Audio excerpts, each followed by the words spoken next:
Halo, selamat datang di channel Penilaian ID, Pusat Informasi Media Edukasi Penilaian dan Properti bersama saya, Asti Widyahari. Di video kali ini kita akan membahas mengenai bisnis hotel, ya, mengenal bisnis hotel. Nanti ada kelanjutan dari video ini yaitu mengenai penilaian hotel.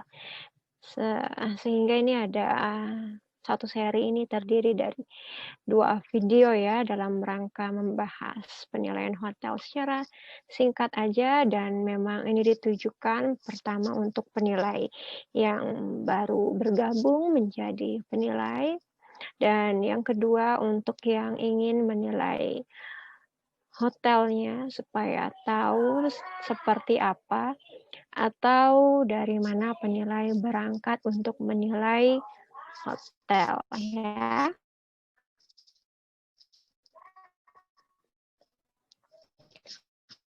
Untuk itu mari kita mulai share screen dulu. Bisnis hotel. Iya, itu ya. Penting untuk memahami bisnis perhotelan sebelum melakukan penilaian terhadap jenis properti ini. Ya, kita bahas dulu yang pertama itu definisi hotel itu apa, karakteristik bisnis hotel, yang ketiga seperti apa jenis operasi pengelolaan hotel, yang keempat struktur pendapatan hotel dari mana saja, yang kelima kebutuhan data penilaian hotel.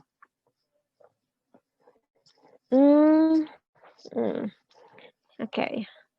Di sini ada definisi hotel berdasarkan SK Menteri Perhubungan nomor PM10 PHB 77 ya. Sebenarnya definisi hotel itu ada beberapa, kita coba mengambil dari peraturan, dan ternyata definisi hotel itu ada di peraturan yang sudah lama-lama ya. Salah satunya juga ada di surat keputusan Menko Postal gitu, nggak salah, Pos dan Telekomunikasi gitu. Dan itu juga kalau nggak salah di tahun 78, di tahun 77. Dan waktu mencari ya, waktu googling peraturannya itu susah setengah mati, yang ada hanya cuplikan atau quote-quote seperti ini saja dari artikel-artikel, lalu palingan ada dalam bentuk foto peraturannya. Jadi kalau peraturan full secara PDF itu susah deh ditemukannya. Ada sih, tapi banyak yang hilang halamannya ataupun kepotong dari kalimat-kalimat yang ada di lembaran itu. Jadi lembaran peraturannya pada kepotong kayak gitu. Tapi secara garis besar, semua definisi itu kurang lebih sama seperti ini ya. Jadi hotel didefinisikan sebagai suatu bentuk akomodasi yang dikelola secara komersial, disediakan bagi setiap orang untuk memperoleh layanan penginapan berikut makan dan minum. Ya, hampir semua definisinya seperti ini.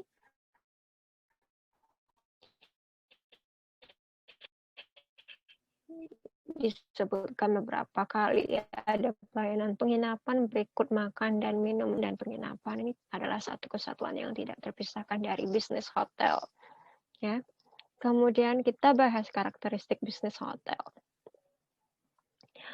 Bisnis hotel ini salah satu bisnis yang unik karena dia memiliki 4 karakteristik spesifik. Karakteristik unik, seperti misalnya dia menawarkan produk nyata dan tidak nyata, tangible and intangible. Maksudnya seperti apa? Produk nyata ya yang ditawarkan hotel tentu saja ya kamar, makanan, minuman ya. Yang tidak nyatanya, hotel juga menawarkan keramah tamahan, kenyamanan, keindahan, keamanan. Itu makanya dia disebut sebagai hospitality business. Lalu hotel juga bersifat permissible dan non-permissible, artinya yang ditawarkan juga yang dijual juga harus terjual pada saat itu juga, misalnya seperti sayur segar dan bahan-bahan makanan segar lainnya. Sedangkan yang non-perishable itu yang, bersifat tidak harus terjual pada saat itu ya, seperti misalnya ada minuman dan makanan dalam bentuk kemasan, termasuk juga gas amenities-nya juga termasuk di sini. Kemudian sebelum membahas mengenai jenis mengenai hotel lebih lanjut, kita perlu tahu dulu jenis operasi pengelolaan hotel. Jenis operasi pengelolaan hotel ini saya ambil dari materi PLP 2 yang ditulis oleh Pak Amin. Thank you Pak Amin. Yang pertama, sistem swakelola. Sistem swakelola itu dioperasikan sendiri secara mandiri.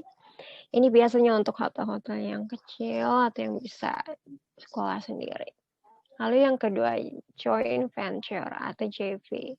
Ini dioperasikan dengan cara patungan dengan hotel yang sudah memiliki nama dan pasar yang baik, ya. Jadi dikelola secara bersama-sama, ini JV ya, dioperasikan secara sama-sama. Lalu yang ketiga, ada juga yang dioperasikan dengan technical assistant. Maksudnya apa? Dioperasikan oleh tenaga ahli dari perusahaan induk atau perusahaan perhotelan lain, atau bahkan menyewa suatu perusahaan untuk mengelola sebagian ataupun seluruh manajemen dari hotelnya. Itu technical assistant ya, dia menggunakan tenaga ahli. Kalau franchise ini dioperasikan secara franchise sesuai perjanjian kerjasama, contoh untuk hotel-hotel jaringan nasional ataupun internasional ya. Sudah kebayang belum bedanya? Ada swakelola, ada kelola sendiri, ada JV, itu pengelolaannya patungan, bersama-sama patungan ya. Lalu technical analisis lagi, technical assistant itu dia menggunakan tenaga ahli ya untuk mengelola manajemennya. Yang keempat, franchise. Bahkan franchise ini sangat detail sampai peletakan harus begini, begitu gitu. Dan itu juga dipasang kayaknya seperti semi permanen, nggak bisa dipindahkan dengan tangan gitu, nggak bisa, harus menggunakan alat baru bisa pindah gitu, termasuk pengaturan tempat tidur dan juga peletakan segala macam fasilitas di kamar hotel. Nah, setelah itu kita masuk ke struktur pendapatan hotel. Ini kita perlu paham dulu karena ini nanti berguna untuk kita menganalisis nilai hotel menggunakan pendekatan pendapatan, khususnya metode DCF ya, metode DCF. Struktur pendapatan hotel itu biasanya terbagi 3 seperti ini. Ada dari sewa kamar, kemudian dari F&B, food and beverage, lalu ada pendapatan lain-lain, misalnya dari telepon, gift shop, ada salon, spa. Jadi kan kalau kita ke hotel, kios ataupun shop-shop, toko-toko yang menjual, ada yang jual jewelry, ada yang menjual penyewaan untuk kebutuhan bridal ataupun pernikahan ya, banyak. Nah, itu semuanya dihitung. Nah ini kebutuhan data penilaian hotel. Jadi misalnya kalau ada teman-teman yang mendapatkan penugasan melakukan penilaian hotel, ataupun kepada pemilik hotel, pengelola hotel yang ingin melakukan atau memesan jasa penilaian hotel, ini adalah data-data yang diperlukan untuk penilaian hotel. Jadi kalau ini saya cantumkan sudah relatif lengkap mengenai kebutuhan datanya apa aja. Ya, yang pertama itu pastinya bukti kepemilikan, siapa yang punya ya. Lalu IMB, PBB, terus perizinan dan klasifikasi bintang hotel. Apakah misalnya hotel bintang 5, bintang 4, bintang 3. Lalu kemudian juga perlu profil hotelnya seperti apa yang ditawarkan, apa kelebihannya, gitu ya. Kita perlu tahu karena nggak semua perlakuan hotel itu sama, tergantung dari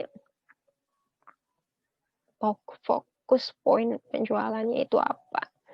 Lalu yang kelima, laporan keuangan. Laporan keuangan ini penting, terutama agar kita mempengaruhi actual cash flow untuk hotelnya, sehingga nanti akan memudahkan kita menerapkan metode DCF di perhitungan penilaian hotel. Lalu perlu layout dan juga denah bangunan beserta luas bangunannya ya. Ketujuh, ada daftar mechanical electrical, daftar for fixture and furniture, lalu daftar equipment juga, termasuk perlu disampaikan tahun perolehan beserta nilai perolehan. Yang kedelapan, daftar kendaraan, STNK, BPKB. Yang kesembilan, analisis kompetitor dan market share. Nah, ini harus disediakan juga karena ketika kita menggunakan metode DCF, kita melakukan yang disebut sebagai proyeksi ya, proyeksi cash flow. Nah, di situ kita juga perlu tahu bagaimana positioning dari hotel ini terhadap kompetitor. Dan ini harus disediakan oleh pengelola atau pemilik hotel.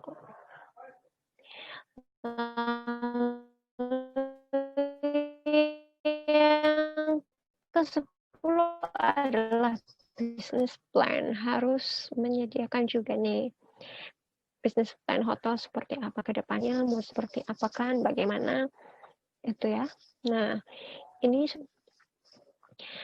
seperti itu nanti di episode kedua atau di video selanjutnya kita bahas mengenai penilaian hotel secara